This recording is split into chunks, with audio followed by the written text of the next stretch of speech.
En cuanto a las regiones del cuello, desde la perspectiva de nuestra radiografía, vamos a encontrar las siguientes. Vamos a observar lo siguiente. Bien, vamos a dividir el cuello en cuatro regiones, ¿no? Nuestro músculo de referencia, no olvidar, el esternocleidomastoideo. Todo lo que esté delante del esternocleidomastoideo, todo esto es la región cervical anterior, esta es la región esternocleidomastoidea, esta es la región cervical lateral y esta es la región cervical posterior. Recuerda que la región cervical anterior y la región cervical lateral pueden llevarse también triángulo anterior y triángulo posterior con referencia al esternocleidomastoideo. Primero revisaremos la región esternocleidomastoideo. Ya acuérdense que quizás nuestro músculo, el principal componente, es el músculo esternocleidomastoideo con una cabeza external, una cabeza clavicular, y no olvidar que su inserción superior es en el proceso mastoides y en la línea nucal superior, ¿no? Justamente entre las cabezas external y clavicular se encuentra un espacio, la fosa supraclavicular menor, donde encontramos la parte inferior de la vena yugular interna. No olvidar, referencia importante, vena yugular interna, ¿no? Bueno, recordar, el músculo, como tiene la línea de tracción muy posterior, hace que en posición anatómica extiende, lleva la cabeza hacia atrás, ¿no? Pero también puede flexionar, siempre y cuando el cuello esté flexionado o actúen los extensores del cuello. Esa es la única manera. No hay que olvidar que el músculo está inervado por el nervio accesorio, su parte motora, aunque también recibe fibras por el olor y por percepción de los nervios C3 y C4. ¿No? Bien, otro de los músculos que encontramos por aquí, otra de las características de la región esternocleidomastoidea, entonces como les comentaba, es que tiene esta pequeña fosa, ¿no? La fosa preclavicular menor. Con eso dejamos a la región esternocleidomastoidea. Enfoquémonos a la región cervical posterior.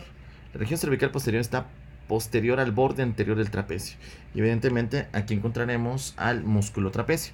Recordar que el trapecio, dentro de sus secciones mediales, está la protuberancia occipital externa, línea nucal, ligamento nucal y los procesos espinosos de las vértebras de C7 hasta T12, ¿no?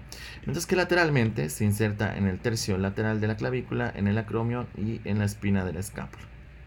Recordar que el trapecio tiene fibras descendentes, fibras ascendentes y fibras transversas. Las descendentes elevan el hombro, las ascendentes descienden el hombro, las transversas retraen la escápula. Si se actúan ascendentes y descendentes, la escápula rota, ¿no?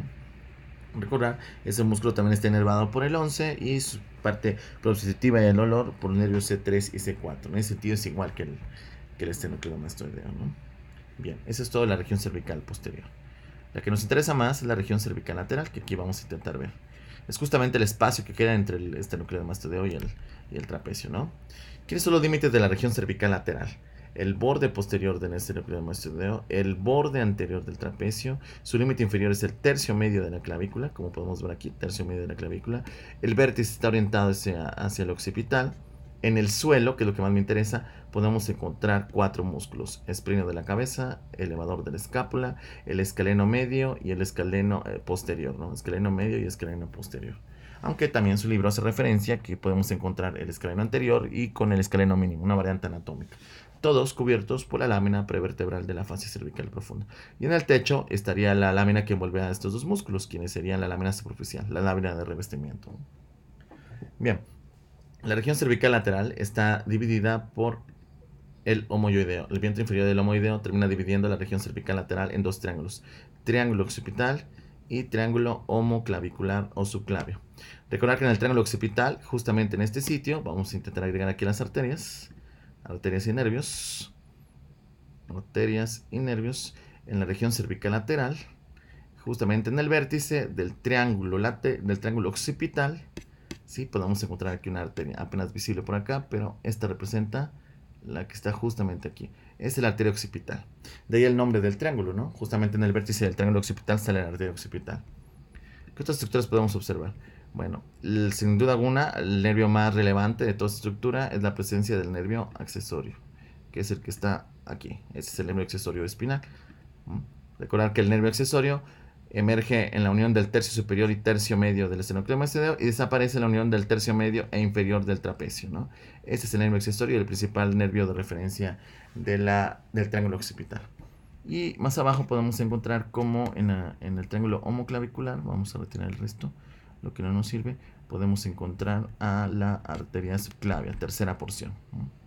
De ahí que el otro nombre del triángulo homoclavicular sea triángulo subclavio, ¿no? Porque encontramos aquí precisamente a la tercera porción de la subclavia. Bien, ¿Qué otras estructuras podemos observar? Bueno, enfoquémonos en las arterias, ¿no? Vamos a retirar el resto de las estructuras. Podemos encontrar también que aquí en la región cervical lateral podemos encontrar las siguientes arterias. Breve recordatorio. Recordar que la subclavia derecha es rama del tronco brachiocefálico, la subclavia izquierda es rama directa del arco de la aorta, como se puede ver aquí en la figura. Subclavia izquierda, rama del arco de la aorta, y subclavia derecha, que sería esta, es rama del tronco brachiocefálico. Bien, recordar que el músculo escaleno anterior termina dividiendo la subclavia en tres porciones: una porción medial, una porción posterior, una porción lateral, primera, segunda y tercera porción. De la porción medial, de la primera porción, podemos encontrar a la arteria vertebral, conocida por ustedes, y la arteria torácica interna, que se origina en la parte anteroinferior de la arteria subclavia, ¿no? Torácica interna, y sin alguna de referencia aquí, el tronco tirocervical, en la primera porción. Recordar que el tronco tiene 4 ramas: arteria supraescapular, cervical transversa, cervical ascendente, y finalmente tenemos a la tiroidea inferior, que es la arteria que estamos viendo aquí, tiroidea inferior. Supraescapular, cervical transversa, cervical ascendente, tiroidea inferior. Ramas terminales: tiroidea inferior y cervical ascendente. Bien, la supraescapular pasa anterior al escaleno anterior y va a irrigar a los músculos de la espalda, al supra y al infraespinoso, a los músculos de la escápula, más que nada. Aquí vamos a ver cómo llega a su sitio, ¿no? Este es el recorrido de la arteria supraescapular, y aquí puede observarse cómo irriga al supra y al infraespinoso, que es el que está aquí. Bien, ¿qué más podemos observar? La arteria cervical transversa tiene un recorrido semejante, solo que está en una situación más superior y pasa 2-3 centímetros por arriba de la clavícula. La arteria cervical transversa se divide, también se llama tronco cervico-dorsal, y de aquí podemos tener la arteria dorsal de la escápula y la arteria cervical superficial. Recordar, la dorsal de la escápula está relacionada más, pasa anterior al escaleno medio y va a irrigar a los músculos elevador de la escápula y el romboides, ¿no? Bueno, mientras que la arteria cervical superficial, que aquí veremos en este momento, se caracteriza por pasar profunda al trapecio. Aquí podemos observarla. Este es el trapecio y esta es la arteria cervical superficial. Aquí podemos encontrarla, ¿no? Repito, dorsal de la escápula, cervical superficial. La cervical superficial pasa profunda al trapecio. Bien, esas son las arterias que podemos encontrar en la cara, en la región lateral del cuello, junto con la arteria subclavia. Y en el vértice podemos encontrar la arteria occipital, ¿no? Esas son sus principales características. ¿Qué más podemos encontrar en la región cervical lateral? Sin duda alguna, aquí podemos encontrar a venas, específicamente a la vena yugular externa. Pasemos ahora de arterias a venas. Recordar, tenemos 3 yugulares: externa, interna y anterior. La yugular externa, recordar, se forma de la unión de la vena auricular posterior y de la rama posterior de la retromandibular. Recordar que la retromandibular se forma de la unión de la vena temporal superficial y de la vena maxilar. La vena yugular externa es la única tributaria de la vena subclavia. Y en su recorrido, como ustedes pueden observar, vamos a regresar aquí a los músculos, se caracteriza por ser profunda al platisma, como puede verse aquí, profunda al platisma, pero superficial con respecto al esternocleidomastoideo. La yugular externa recibe como tributarias, como podemos ver aquí, a la vena supraescapular y a la vena facial transversa, y también, y este creo que es la referencia más relevante, la vena yugular anterior, que es la que está aquí, también drena en la vena yugular externa, por lo que podemos considerar que existen 3 tributarias principales de la yugular externa: vena supraescapular, vena cervical transversa y vena yugular anterior, tributarias de la yugular externa. Eso es lo relevante de esto. Bien, y en el caso de los nervios, vamos a observar por acá. Vamos a retirar todo esto, espero no nos vaya a confundir. Retiramos venas, colocamos nervios. Justamente aquí, en la región cervical lateral, destacaría lo siguiente. Podemos encontrar, en primera instancia, al nervio accesorio, que ya hemos comentado, ¿no? Que va a inervar tanto al esternocleidomastoideo como al trapecio.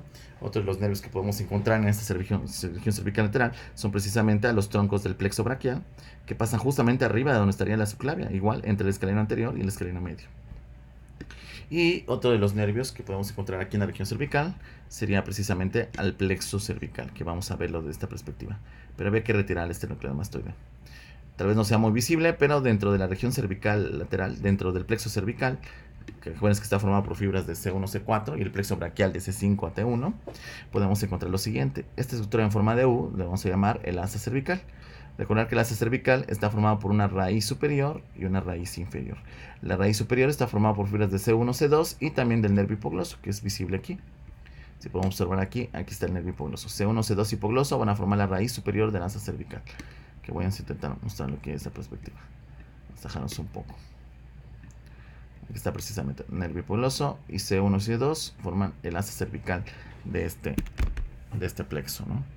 Bueno, también tenemos una raíz inferior, que sería justamente la que está aquí, y está formado por nervios C2 y C3. El asa cervical se encarga de inervar a todos los músculos infrayoideos, excepto el nervio tiroideo.